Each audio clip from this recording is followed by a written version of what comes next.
एक गांव में शोभा नाम की विधवा स्त्री रहती थी। कुछ ही समय पहले उसकी पति की मृत्यु हो गई थी। उसकी एक छोटी बच्ची थी और वो नीच जाति की थी। किसी तरह से गांव में कोई कोई काम करके अपना गुजारा कर रही थी। कुछ कुछ काम करके अपना और अपनी लड़की का गुजारा कर रही थी। कुछ दिनों के बाद नवरात्रि आया। शोभा बहुत दुर्गा माता की बड़ी भक्त थी। उसकी लड़की ने बोला, माँ मैं नवरात्रि करूँगी। उसकी शोभा ने कहा, बेटा नवरात्रि का व्रत बहुत कठिन होता है, तुम रह जाओगी? तो उसकी लड़की ने कहा कि हाँ माँ मैं रह जाऊँगी।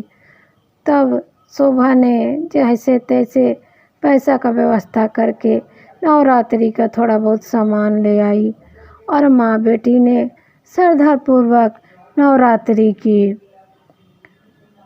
और नवरात्रि के दिन पहले दिन एकम को वो लोग सोची कि आज चलो दुर्गा माता के मंदिर हो आते हैं। उनके गांव में बहुत सुंदर दुर्गा माता का मंदिर था। उनके पास तो ज़्यादा कुछ था नहीं। एक थाल में थोड़ा सा फूल लेके वो माता के मंदिर चल दी। जैसे ही माता के मंदिर के पास गई, पंडित जी वहीं पर उन लोग को रोक दिए। बोले, क्या तुम्हें पता नहीं तुम नीच जाति की हो? तुम मंदिर के अंदर प्रवेश नहीं कर सकती हो। तो शोभा ने कहा, पंडित जी माँ तो सबके लिए बराबर है, नीच जाति ऊंची जाति क्या, माँ तो माँ होती है। माता का पूजा करने का हर किसी को अधिकार है। लेकिन पंडित जी ने एक नहीं मानी। वहाँ खड़े आदमी से बोले, देखो भाई ये कैसे मुंह लड़ा रही है, इसको यहाँ से भगाओ नहीं तो हम लोग का धर्म भ्रष्ट कर देगी, ये नीच जाति की है। ऐसा कहने के देर थे वहाँ दो चार आदमी और खड़े थे। उन दोनों ने शोभा और उसकी लड़की को वहाँ से भगाने लगे। चुपके से शोभा की लड़की क्या की, माता के दरवाजे के पास एक फूल को गिरा दी और मन ही मन माता को प्रणाम करके आगे बढ़ गई। दोनों को भगा दिए। दोनों रोते हुए भारी मन से घर आई, बहुत दुखी थी।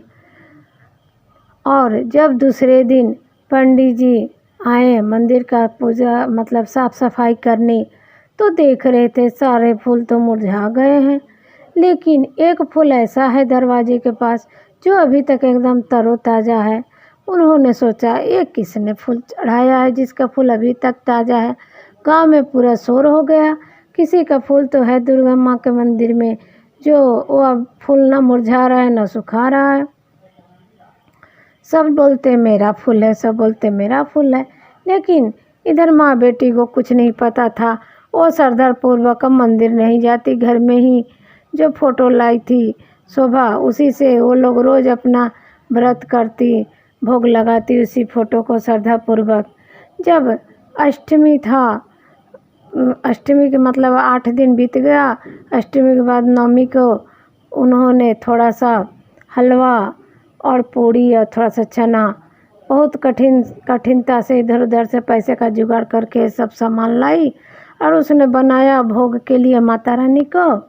और जैसे ही भोग लगा के अब सोची कि अब हम लोग भी खा लेते हैं, तब तक बाहर से एक बुढ़िया की आवाज़ आई कि बेटा मैं कुछ दिनों से भूखी हूँ, मुझे खाने को दे दो, मुझे खाने को दे दो। और वो जो भोग लगाई थी शोभा ने वो श्रद्धापूर्वक बूढ़ी माता को बैठा के वो खाना खिला दिया और माँ बेटी ऐसे ही रह गई। वो जब बूढ़ी माता जाने लगी तो शोभा को एक पोटली दी और बोली, इसे 10वीं के दिन तुम खोलना, अभी नहीं खोलना, इसको पूजा वाले स्थान पे रख दो। शोभा ने वैसा ही किया। अब उस दिन भी जिस दिन 10वीं था, शोभा बोली चलो आज चलते हैं थोड़ा माता का दर्शन कर आते हैं। लेकिन वो लोग जैसे ही मंदिर के पास गई तो फिर पंडित जी ने कहा, अरे तुम लोग फिर आ गई, मैंने तुम्हें कितना मना किया था, तुम जिद क्यों कर रही हो, बार बार हम लोग का धर्म भ्रष्ट नष्ट करने आ जाती हो।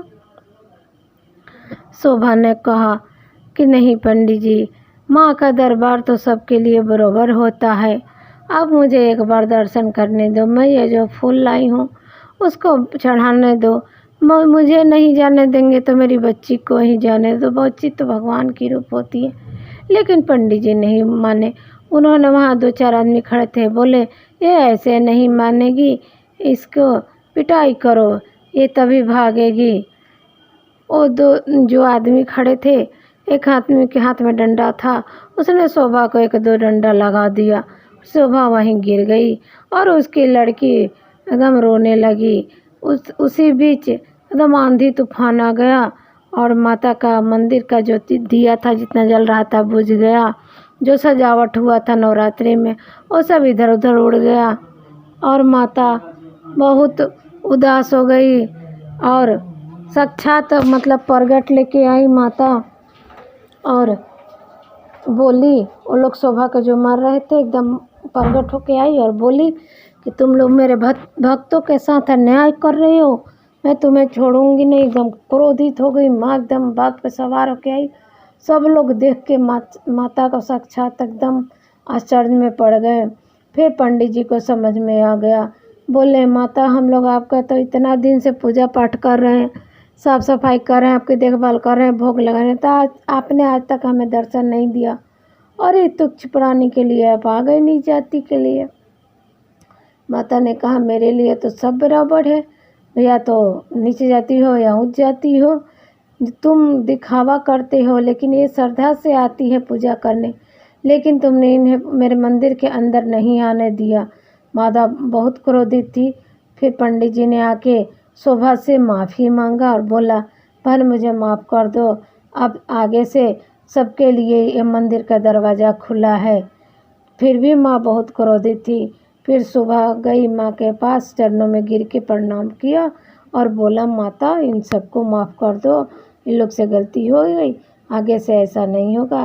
फिर माता शांत हुई और वापस गई।